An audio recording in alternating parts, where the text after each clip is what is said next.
और यकीन माने जब से मैंने ये खबर पढ़ी है मेरी टांगे कांप रही हैं। क्यों?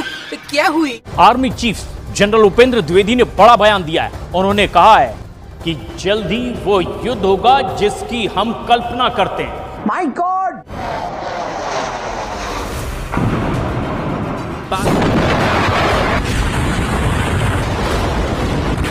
खुदा के लिए कुछ करो, निकलो। है कि जंग फैल चुकी है, आओ हमें बचाओ इनसे। आर्मी चीफ जो है भारत का, वो ये स्टेटमेंट देता है कि अगली जंग बहुत जल्द हो सकती है। The next war which we are looking at, it may happen soon. As far as whole of nation approach will be there for the next war. It is not the military alone which will be fighting. ये ऐसा युद्ध होगा जिसमें सिर्फ सेना नहीं, पूरा देश मिलकर एक साथ लड़ता दिखाई देगा। अगर भारत तैयारी कर रहा है तो क्या पाकिस्तान हाथ पर हाथ रखकर बैठा हुआ है? पाकिस्तान ने एक ऐसे मिसाइल का तजुर्बा भी किया है जो समंदर से फजा, तोबा तोबा, फजा से फजा, तोबा तोबा, जमीन से जमीन, तोबा तोबा, और जमीन से फजा तक मार कर सकता है। हाय, ये सामने इसका मैप है और इसके लिए जो है वो पाकिस्तान नेवी ने और इंडियन नेवी ने जो है वो नोटैम जारी किया है। ये नाज़रीन इकराम इस जानिब एक क्लियर इंडिकेशन है कि भारत की तरफ से कोई एडवेंचर हो सकता है और भारत लगातार ये बातें कर रहा है कि ऑपरेशन सिंदूर अभी भी कंटिन्यूड है। खुदा ना ख्वास्ता, खुदा ना ख्वास्ता, खुदा ना ख्वास्ता, खुदा ना खास्ता, खुदा ना खास्ता, खुदा ना खास्ता, खुदा ना खास्ता, खुदा ना ख्वास्ता मेरे मुंह में खा।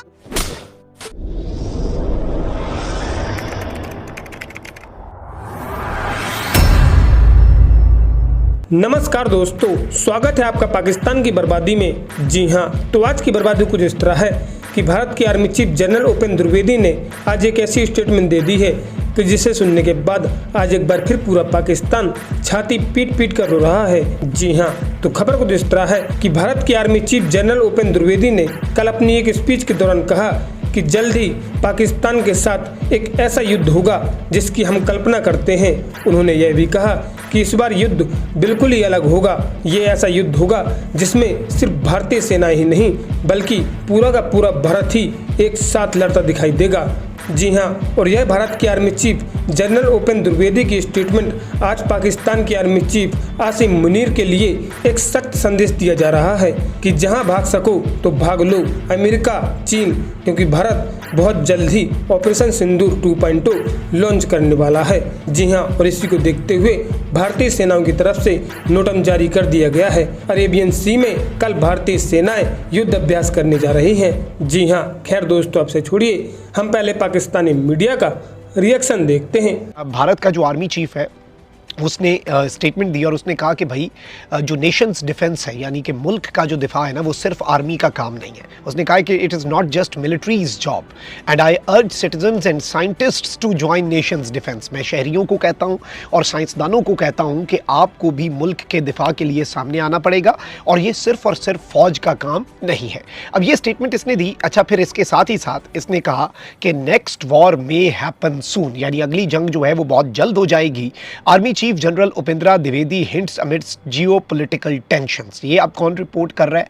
ये रिपोर्ट कर रहा है फाइनेंशियल एक्सप्रेस और वो ये कह रहे हैं कि एक इंतहाई जियोपॉलिटिकल टेंशंस का माहौल जो बना हुआ है इस रीजन के अंदर, उस दौरान आर्मी चीफ जो है भारत का, वो ये स्टेटमेंट देता है कि अगली जंग बहुत जल्द हो सकती है, किसी भी वक्त हो सकती है और हमें उसके लिए मुकम्मल तौर पर तैयारी करना होगी। ये नाज़रीन इकराम इस जानिब एक क्लियर इंडिकेशन है कि भारत की तरफ से कोई एडवेंचर हो सकता है और भारत लगातार ये बातें कर रहा है कि ऑपरेशन सिंदूर अभी भी कंटिन्यूड है। तो ये याद रखिएगा कि ऑपरेशन बुनियानुम मरसूस ख़त्म हुआ है। ऑपरेशन बुनियानुम मरसूस पार्ट था मार्काए हक का, तो पाकिस्तान का मार्काए हक जो है वो अभी भी जारी है।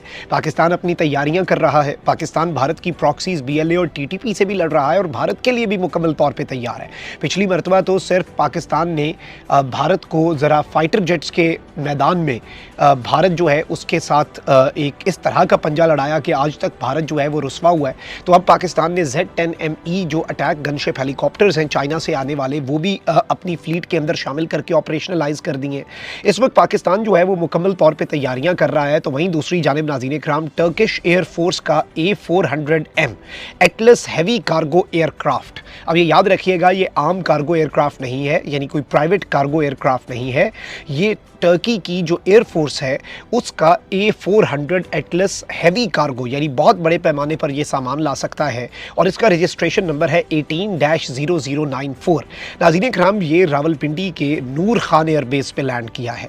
नूर खान एयरबेस की इंपॉर्टेंस आपको पता है।